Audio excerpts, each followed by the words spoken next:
Somebody commented if the daily skin tint is actually waterproof and transfer proof. I'll show you in this video how it dries down. The shade Macadamia, which has a warm undertone.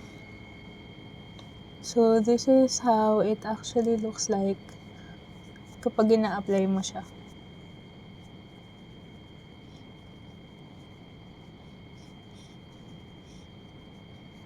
I applied it on half of my skin. And look at that coverage. So, ito yung before. This is my skin before.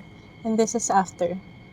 So, I didn't put on any color corrector. But as you can see, significantly na-correct na talaga yung redness on my face.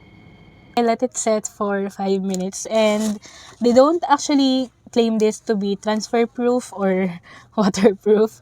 But it is self-setting and long wearing. So, yun yung claims niya. And I just wanna try the tissue test para makita natin kung gaano karami yung product na possible niyang ma-pick up. But this is without setting with powder pa or setting spray.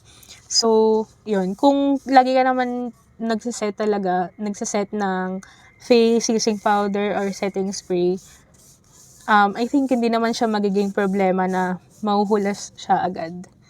So, yan.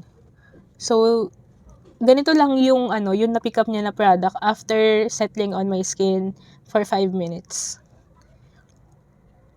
So, yan. Sobrang minimal lang actually.